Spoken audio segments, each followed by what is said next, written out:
Assalamu alaikum dear students, this is Dr. Zahid Nazir, Biology Classroom, Superb Academy, Hyderabad.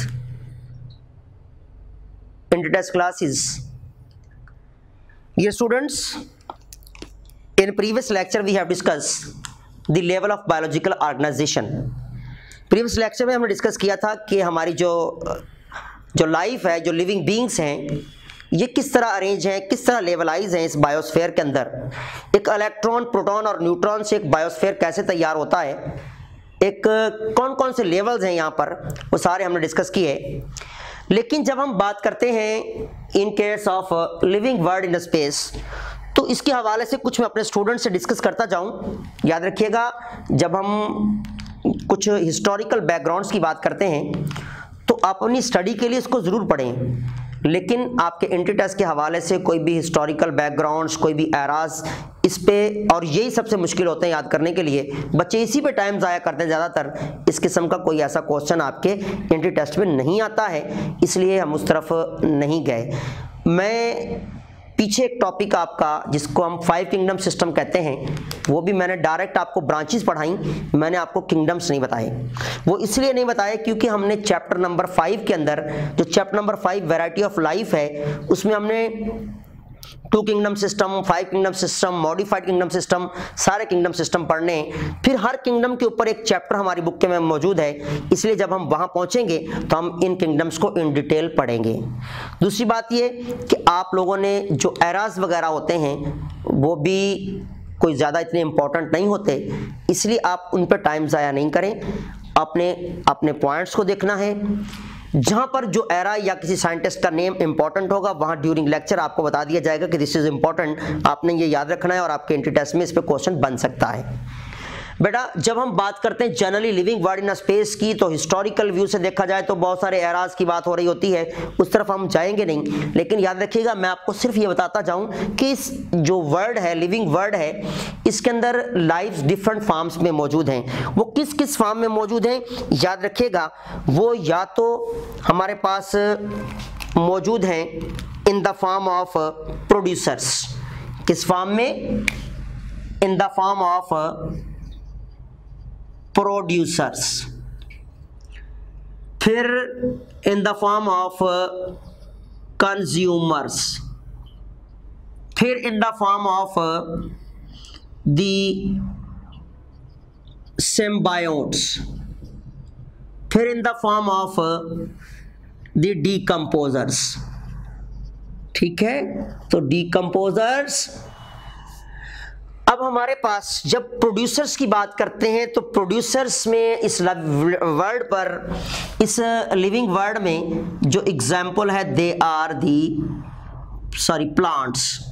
They are the plants as well as we can say that इन plants को जब हम heterotrophs का नाम दे रहे होते हैं, क्योंकि plants are heterotrophs, autotrophs. Plants जो हमारे पास हैं दे आर ऑटोट्रॉफ्स। ओके, जब प्लांट्स ऑटोट्रॉफ्स हैं, इसका मतलब दे आर सेल्फ फीडर्स। इन्हें हम क्या नाम देते हैं? सेल्फ फीडर्स का नाम देते हैं। They are called self feeders, और because they can synthesize on food material. इनको इसलिए हम नाम देते हैं ऑटोट्रॉफ्स कि कैन सिंथेसाइज ऑन फूड। जब ये अपनी फूड खुद तैयार करते हैं by using inorganics. By what using? By using inorganics. जब इनऑर्गेनिक्स को इस्तेमाल करते हुए, इनऑर्गेनिक मॉलिक्यूल्स का इस्तेमाल करते हुए प्लांट्स अपनी फूड खुद तैयार करते हैं, तो हम उस वक्त इसे नाम दे रहे होते हैं autotrophs.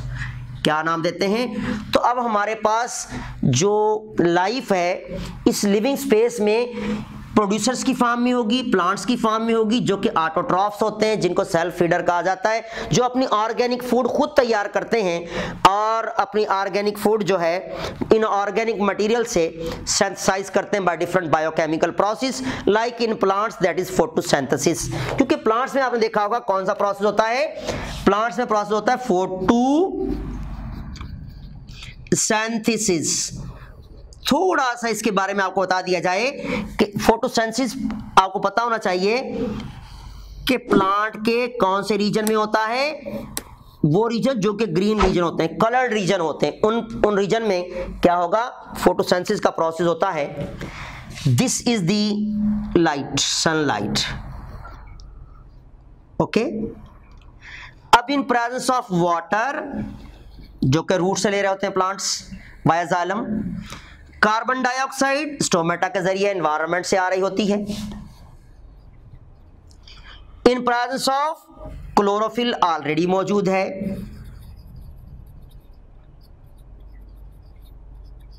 Sunlight, chlorophyll, carbon dioxide and water. तो हमारे पास इस रिएक्शन हम किस तरह लिख रहे होते हैं, CO2 यानी 6CO2 plus 6H2O in presence of light energy, in presence of light, वो सनलाइट हो या कोई आर्टिफिशियल लाइट, एंड क्लोरोफिल। तो हमारे पास प्रोडक्ट क्या बनती है, C6H12O6 प्लस 6O2। तो अब देखें ऑर्गेनिक्स बन रहे हैं, कहां से बन रहे हैं, इनऑर्गेनिक से, इसलिए इन प्लांट्स को हम क्या नाम देते हैं, ऑटोट्रॉफ्स का नाम देते हैं। वैसे अगर ऑटोट्रॉफ्स की अदर हम एग्जांपल लेते हैं तो हमारे पास ऑटोट्रॉफ्स की प्लांट्स के अलावा एग्जांपल में याद रखिएगा एल्गी है और बैक्टीरिया है, जिनमें chemosynthetic bacteria and photosynthetic bacteria, जो कि फिर हम डिटेल में पढ़ेंगे in case of chapter number 6 प्रोकैरियोटी में। तो याद रखिएगा इस लिविंग स्पेस के अंदर या तो प्रोड्यूसर्स यानी ऑटोट्रॉफ्स की फॉर्म में लाइफ मौजूद है, वो एल्गी हो, बैक्टीरिया हो या प्लांट्स। हमने प्लांट्स की एग्जांपल ली, हमने कहा self feeders can synthesize on food material by using inorganics, और इन ऑर्गेनिक्स में हमारे पास कार्बन डाइऑक्साइड एंड वाटर, इसका इस्तेमाल करते हुए लिविंग सिस्टम ही में ये अपनी फूड बनाते हैं, अपना एनर्जी फ्यूल बनाते हैं, जो कि हमारे पास this is called the glucose. इसे लिविंग सिस्टम का फ्यूल कहा जाता है। अब लाइफ किस फॉर्म में है, या तो हमारे पास प्रोड्यूसर्स की फॉर्म में, अगर हम बात करते हैं दूसरे लेवल में तो याद रखिएगा कंज्यूमर्स। कंज्यूमर को में हमारे पास दूसरे वर्ड्स में हम नाम देते हैं इसे हेटेरोट्रॉफ्स, हेटेरोट्रॉफ्स का नाम देते हैं। तो बेटा याद रखिएगा हेटेरोट्रॉफ्स को हम डिफरेंट फीडर्स भी कहते हैं।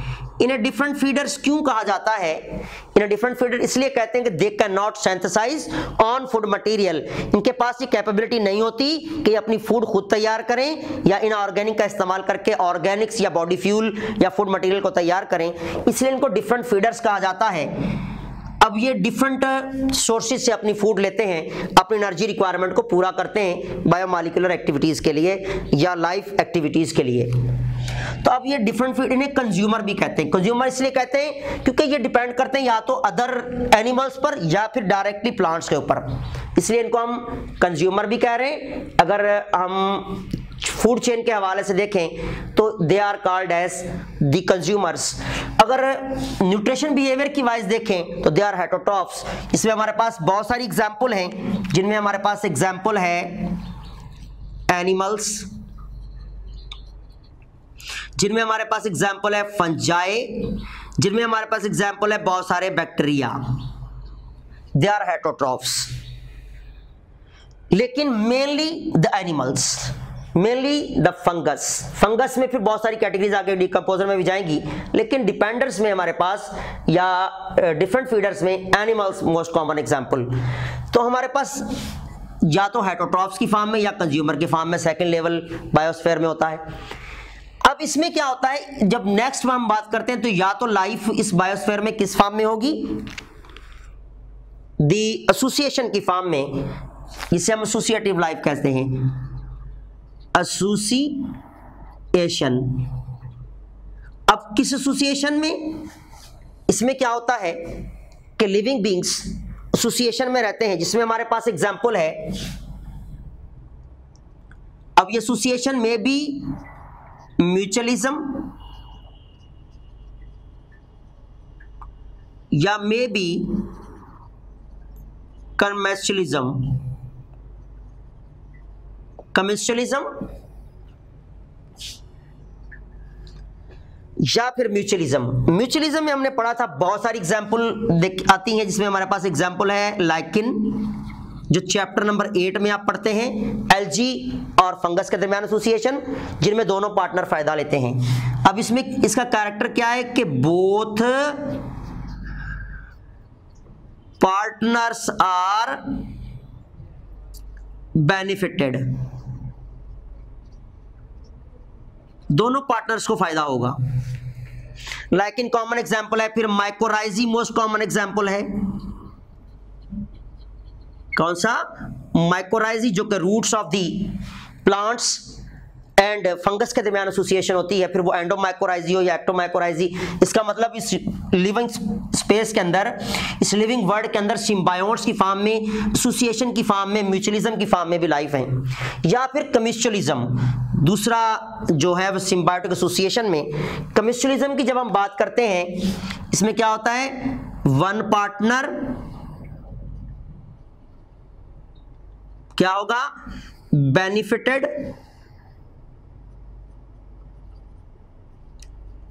Other nor benefited, neither harm, neither harm. ना तो फायदा होगा, एक पार्टनर फायदा लेगा, दूसरे पार्टनर को ना तो फायदा होगा ना नुकसान होगा। जिसकी एग्जांपल आप चैप्टर नंबर जो है वो 12 एंड 13 में इकोलॉजी में इंटर क्लास में पढ़ते हुए आते हैं। स्पेशली इकोसिस्टम के चैप्टर में, चैप्टर नंबर 11 में कम्युचुअलिज्म की एग्जांपल है कि सी क्यूकम्बर और स्मॉल फिशेस के दरमियान एसोसिएशन होती है। इसमें स्मॉल फिशेस सी क्यूकम्बर की बॉडी में रहती हैं और ना तो कोई फायदा देती हैं सी क्यूकम्बर को, ना कोई नुकसान देती हैं। इसलिए इसे जहां एक पार्टनर फायदा लेता है तो वो लाइफ कम्युचुअलिज्म है, जहां दो पार्टनर फायदा लेते हैं दैट इज म्यूचुअलिज्म, और दोनों ये एसोसिएशन है। इसलिए हमारी बायो लाइफ के अंदर, हमारी लिविंग स्पेस के अंदर जो लाइव्स हैं, जो लिविंग बीइंग्स हैं, वो सिम्बायोट्स की सूरत में भी होते हैं। अब अगर हम बात करें in case of the decomposers, तो डीकंपोजर्स याद रखिएगा, इन्हें दूसरे लफ्जों में हम नाम देते हैं, अब ये डीकंपोजर्स भी कहलाते हैं। अब इसको प्रिंसिपल डीकंपोजर की जब हम बात करें तो हमारे पास एग्जाम्पल आती है या तो फंजाई या फिर बैक्टीरिया। ये दो हमारे पास प्रिंसिपल डीकंपोजर्स हैं। ये क्या करते हैं? ये डीकंपोज करते हैं कॉम्प्लेक्स मटेरियल को, complex material into simple one, इसलिए इनको डीकंपोजर कहते हैं। डीकंपोजर्स क्या करते हैं? ये क्या करते हैं? कॉम्प्लेक्स मटेरियल को complexes into simpler, complexes into simpler materials. तो बेटा याद रखिएगा, जब कॉम्प्लेक्स इनटू सिंपल में कन्वर्ट करते हैं ताकि हमारा जो बायोजियोकेमिकल साइकिल है ये कंटिन्यू रहे, तो उन्हें कहते हैं decomposers. Okay, and they are called as the bacteria and fungi, जिन्हें प्रिंसिपल डीकंपोजर का नाम देते हैं। तो हमने थोड़ा सा देखा कि हमारे लिविंग स्पेस के अंदर या तो लाइफ प्रोड्यूसर्स की फॉर्म में है एज ऑटोट्रॉफ प्लांट्स, या कंज्यूमर की फॉर्म में है। कंज्यूमर की फिर हम डिफरेंट कैटेगरीज आगे पढ़ेंगे इंटर क्लास में कि primary consumer, secondary consumer, tertiary consumer, लेकिन जनरली बात करते हैं या तो कंज्यूमर की फॉर्म में या फिर एसोसिएटिव फॉर्म में, जिसे हम कहते हैं सिम्बायोट्स, या फिर डेड मटेरियल्स को, डेड ऑर्गेनिक्स को डिकम्पोज करके सिंपलाइज करने वाले, जिन्हें डिकम्पोजर्स कहते हैं। तो ये वो आपके इस पैराग्राफ के अंदर जो लिविंग वर्ड इन स्पेस की बात कर रहा है, उसमें ये 2-4 की पॉइंट्स थे जो आपको याद रखने आपके इंटर टेस्ट के हवाले से। बेफालतू एराज वगैरह पर और इन चीज़ों पर आपने टाइम ज़ाया नहीं करना। फिर से आपको बता रहा हूं कि ऐसा नहीं करना है हमने। देन जब हम बात करते हैं फाइलेटिक लिनेज, अब हमारे पास एक जो है वो इस्तेमाल होती टर्म फाइलेटिक लिनेज। बेटा जब हम फाइलेटिक लिनेज की बात करते हैं तो इसे कहते हैं unbroken series of species from ancestor to descendants, unbroken series of species, ठीक है, फ्रॉम जिस तरह ancestors to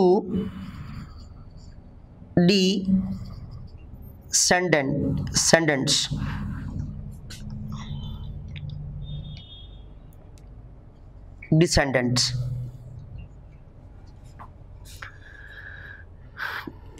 descendants means ancestor to descendants,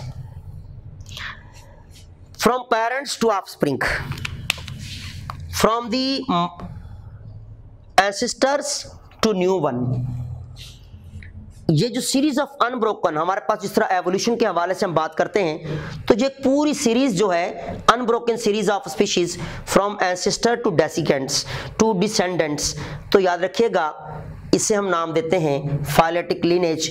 जब हम एवोल्यूशनरी लिंकेज के हवाले से एवोल्यूशनरी व्यू से देख रहे होते हैं कि एंसेस्टर्स से लेकर टिल टुडे जो भी स्टेजेस आ रही हैं, जो वेरिएशन आ रही हैं, जो एवोल्यूशनरी फैक्ट हमें नज़र आ रहे हैं, वो और किसी भी स्पीशीज़ के अंदर जो सीरीज़ आ रही है कैरेक्टर्स की और अडॉप्टेशंस की, उस अनब्रोकन सीरीज ऑफ स्पीशी को आप नाम देते हैं, आप फाइलेटिक लिनेज का नाम देते हैं। जिसमें आपने देखा होगा कि अगर हम टैक्सोनॉमिक हायरार्ची की बात करते हैं तो आपने देखा होगा कि in case of the plants, in case of animals, जो डिफरेंट हायरार्ची आपके साथ डिस्कस की जाती हैं चैप्टर नंबर 5 में, जिसमें हम क्लासीफाई कर रहे होते हैं ह्यूमन बीइंग को, क्लासीफाई कर रहे होते हैं इन केस ऑफ दी अनाटैग्रीना को, क्लासीफाई कर रहे होते हैं in case of the different plants को लाइक ब्रासिका एंड XYZ। लेकिन जब हम बात करते हैं इन केस ऑफ क्लासिफिकेशन की, तो आपने देखा होगा टैक्सोनॉमिक हायरार्ची के अंदर हम क्या देखते हैं। सबसे पहले हम लेते हैं एग्जाम्पल किंगडम की। अब किंगडम से फाइलम, किसी एनिमल की एग्जाम्पल हम लेंगे। फाइलम से याद रखिएगा क्लासिस, और क्लासिस से ऑर्डर्स, ये भी हमने डिटेल में पढ़ना है।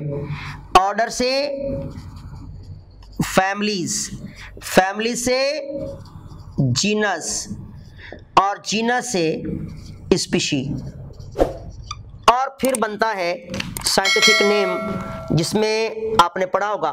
अब जब हम क्या करते हैं, सीरीज देख रहे होते हैं या हायरार्ची के देख रहे होते हैं, जब एंसेस्टर टू डिसेंडेंट्स हम अनब्रोकन सीरीज की बात कर रहे होते हैं, उसे कहते हैं फाइलेटिक लिनेज, और इसे टैक्सोनॉमिक हायरार्ची का नाम देते हैं। फॉर एग्जांपल हम किसी इंसेक्ट को क्लासीफाई करते हैं या किसी भी एनिमल को क्लासीफाई करते हैं, तो हमारे पास जो एग्जाम्पल हमने ली है वो ली है हाउस फ्लाई की, हाउस फ्लाई। अब इसका किंगडम एनिमिलिया, इसका फाइलम आर्थ्रोपोडा, इसकी क्लास इंसेक्टा, जिसको हम हेक्सापोडा भी कहते हैं, 6 टांगों वाले, और उसके बाद order Diptera, it means 2 wings, family Muscidae, genus Musca, और स्पीशीज डोमेस्टिका। तो ये हमारे पास एक हायरार्ची है, टैक्सोनॉमिक हायरार्ची कहा जाता है इसको। और जब हम सीरीज ऑफ अनब्रोकन स्पीशी बार बार बात कर चुके हैं, उसे हम क्या नाम देते हैं, फाइलेटिक लिनेज। अब हमारे पास जो है, जब बात आती है साइंटिफिक नेम की, तो साइंटिफिक नेम से आप बाखूबी वाकिफ हैं, या हम आगे चल के पढ़ेंगे भी इन केस ऑफ चैप्टर 5 में, तो वैरायटी ऑफ लाइफ में। अब इसमें 2 वर्ड्स पर मुश्तमिल होता है। साइंटिफिक नेम हम क्या लिखेंगे, मस्का डोमेस्टिका। इससे आप वाकिफ हैं और आपने टैक्सोनॉमिक रूल भी पढ़ा है कि अगर हम हैंड राइटिंग से लिखते हैं तो हम उसको अंडरलाइन करेंगे, अदरवाइज रॉन्ग काउंट किया जाएगा। और अगर हम जो है वो किसी मशीन से लिखते हैं तो डायलिक लेटर से लिखते हैं, और बाइनोमियल नोमेनक्लेचर कहा जाता है ऐसा नेमिंग सिस्टम जो कि 2 वर्ड्स पर मुश्तमिल होता है नेम। ये आगे हम डिटेल में पढ़ेंगे भी। लेकिन जब हम, याद रखिएगा, किसी भी साइंटिफिक रिसर्च को परफॉर्म करते हैं, कोई भी साइंटिफिक स्टडी करते हैं या किसी भी साइंटिफिक इशू पे काम करना है, स्पेशली बायोलॉजिकल इशू पे काम करना है या बायोलॉजी के हवाले से जब हम कोई भी रिसर्च कर रहे होते हैं, तो हम कुछ स्टेप्स को फॉलो करते हैं, कुछ टेक्निक्स या मेथड्स को फॉलो कर रहे होते हैं, जिन्हें हम नाम देते हैं बायोलॉजिकल मेथड्स। जनरली उसे कहा जाता है साइंटिफिक मेथड, लेकिन यहां पर हम एक वर्ड इस्तेमाल करते हैं biological methods.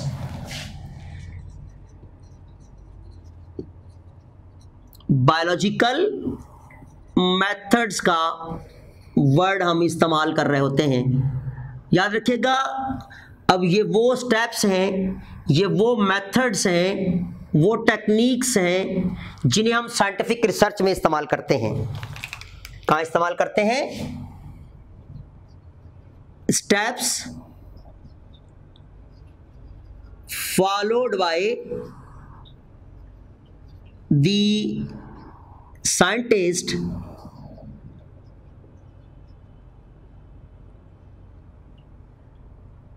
in the biological research।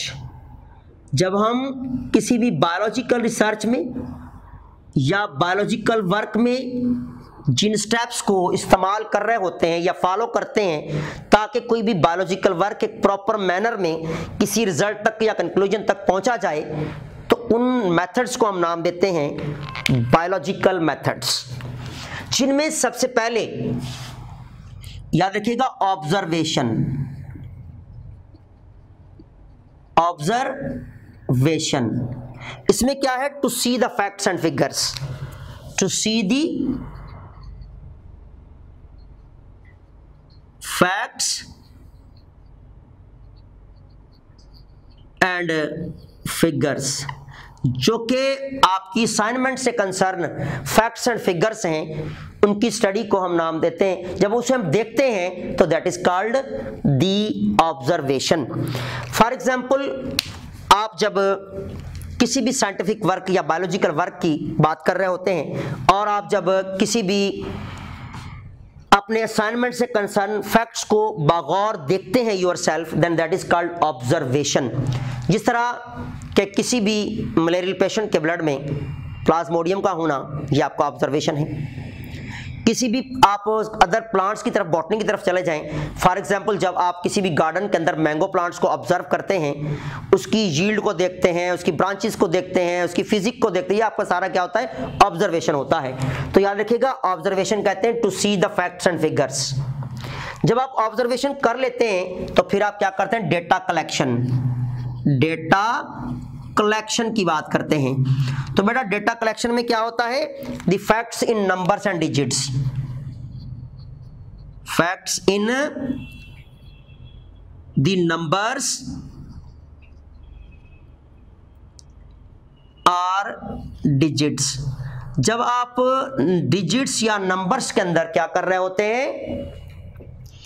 Facts को ले रहे होते हैं, called data collection. For example, आपने मैंगो प्लांट पे काम करना है और आप किसी फील्ड में गए और आपने वहां पर जाके क्या किया कि पूरे या गार्डन में गए, आपने बहुत सारे प्लांट्स थे लेकिन आपने सेलेक्ट किए 5 या 6 या 8 आपने प्लांट्स को सिलेक्ट किया रिसर्च के लिए, तो आपका डेटा हो जाएगा।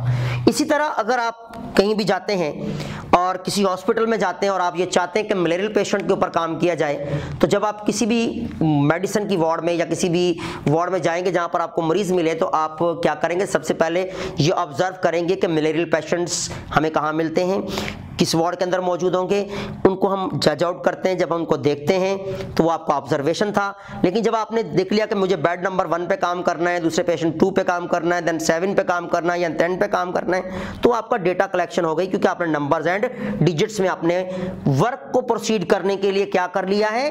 फैक्ट्स को नंबर एंड डिजिट्स में लिया है। That is data collection. अब डेटा कलेक्शन के बाद याद रखिएगा दी हाइपोथेसिस। हाइपोथेसिस। अब हाइपोथेसिस की जब हम बात करते हैं तो याद रखिएगा इसे हम क्या कहते हैं? एजुकेटेड गैस का नाम देते हैं।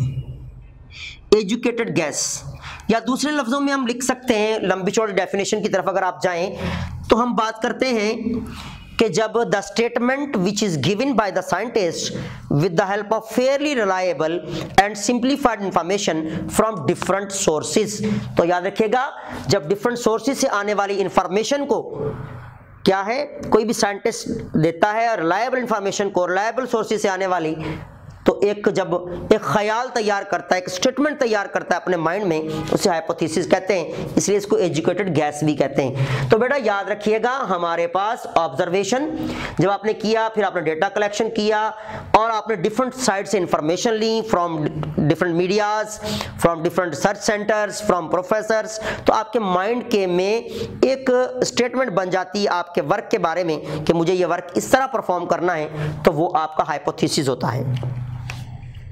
अब हाइपोथेसिस आपको मिल गए, बना लिया आपने, डिफरेंट इंफॉर्मेशन तैयार हो गई आपकी। अब हाइपोथेसिस के बाद आता है रीजनिंग। बेटा याद रखिएगा अब आप रीजनिंग की तरफ जाते हैं। अब रीजनिंग दो किस्म के होते हैं, एक होते हैं इंडक्टिव रीजनिंग,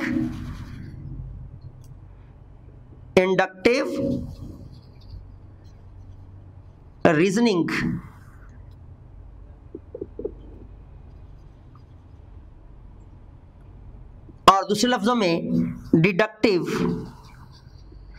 रीजनिंग। अब रीजनिंग कितने किस्म की है? दो किस्म के रीजन्स होते हैं। अब इंडक्टिव रीजन में क्या होता है, फ्रॉम स्पेसिफिक टू जर्नल, यानी किसी भी आइसोलेटेड फैक्ट से आप जनरल आइडिया की तरफ जा रहे होते हैं, that is called the inductive reason. और इट मे बी एक्यूरेट,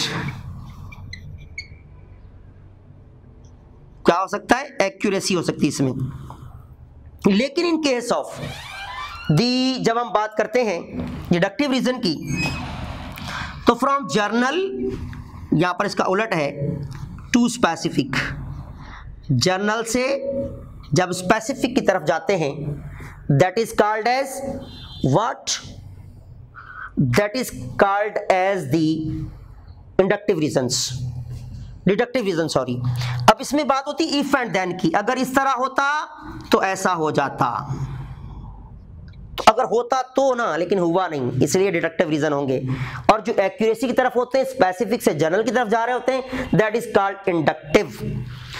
तो याद रखिएगा in case of the reasoning, अब रीजन आपने दोनों तैयार कर लिए, अब आप क्या करेंगे, अब आप जाएंगे लेबोरेटरी में, आपको रीजंस भी मिल गए, आपको याद रखिएगा जब रीजंस भी मिल गए, आपने हाइपोथेसिस भी बना लिया, डेटा आपके पास मौजूद है, ऑब्जर्वेशन हो चुकी, सब चीजें फॉलो करते हुए आ रहे हैं, अब आप क्या करेंगे, अपने हाइपोथेसिस को प्रूव करने के लिए खुद काम करेंगे, दैट इज द एक्सपेरिमेंट। क्या करेंगे? Work done by the scientist by on hands to prove hypothesis। अब जब कोई भी साइंटिस्ट अपने हाइपोथेसिस को प्रूव करने के लिए under laboratory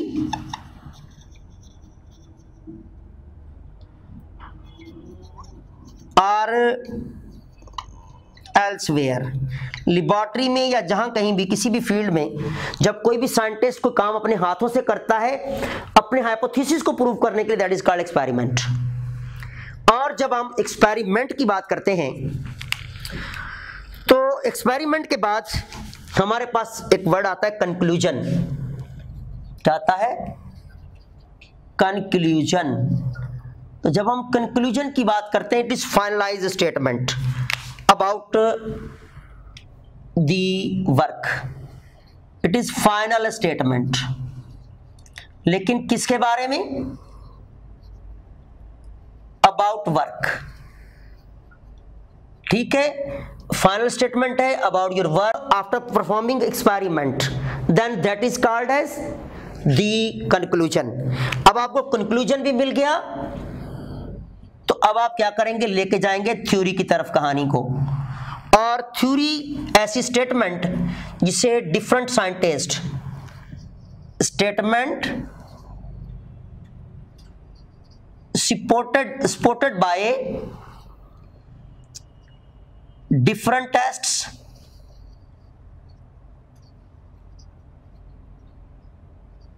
by many or different scientists। जब बहुत सारे साइंटिस्ट डिफरेंट टेस्ट से किसी भी स्टेटमेंट को गुजारते हैं, दैट इज कॉल्ड थ्योरी। तो जब आपको कंक्लूजन मिल गया, फिर आपने क्या किया, एक्सप्लेनेटरी एक जो है statement the about your work. अब वो रिजल्ट आपका पॉजिटिव था या नेगेटिव था, कंक्लूजन नेगेटिव में गया या पॉजिटिव में, लेकिन जब आप क्या करते हैं, उससे कुछ फैक्ट निकाल के एक्सप्लेन करते हैं, तो वो आपका थ्योरी कहलाएगा और उससे डिफरेंट साइंटिस्ट सपोर्ट कर रहे होते हैं। जो आखिरी पॉइंट है हमारा, दैट इज द लॉ। तो लॉ इज दी, इसे हम नाम देते हैं uniform and constant fact of nature. तो याद रखिएगा बेटा कि uniform and constant fact of nature, उसे लॉ कहते हैं। आपने डिफरेंट लॉ पढ़े होंगे साइंस में और केमिस्ट्री में, फिजिक्स में, जिस तरह law of mass action, law of universal gravitation, Newtonian laws और different laws of motion. Biology में चले जाएं तो मेंडेलियन लॉज आपने पढ़े, फिर आप एवोल्यूशन में चले जाएं तो वीनबर्ग लॉ आपने पढ़ा और डिफरेंट टाइप के लॉज। तो फाइनली मैं आपको बताता जाऊं कि जब आप कोई भी साइंटिफिक वर्क परफॉर्म कर रहे हैं, तो आपने ये सारे स्टेप फॉलो किए, करने के बाद जब आपको कंक्लूजन मिला, तो आपके वर्क में कुछ आपको कभी कभार ऐसा होता है, ऐसे फैक्ट्स नजर आते हैं जो हमेशा ट्रूथफुल रहें या जिसमें किसी भी किस्म की चेंज आने के चांसेस ना हो, तो उन स्टेटमेंट्स को हम नाम दे देते हैं लॉज का। तो याद रखिएगा बेटा, ये वो स्टेप्स हैं जो किसी भी साइंटिफिक वर्क को, किसी भी बायोलॉजिकल वर्क को, किसी भी रिसर्च को परफॉर्म करने के लिए फॉलो करने पड़ते हैं, ताकि किसी प्रॉपर कंक्लूजन तक पहुंचा जा सके, प्रॉपर जो है वो पाया तकमील तक पहुंचा जा सके। इन स्टेप्स को हम कहते हैं बायोलॉजिकल मेथड्स। तो आपने इन्हें याद रखना है, आपकी बुक में इसको एक्सप्लेन किया हुआ है, आप इसको पढ़ेंगे इंशाल्लाह। In the next lecture we will discuss about the application of biology in the welfare of mankind. Thanks.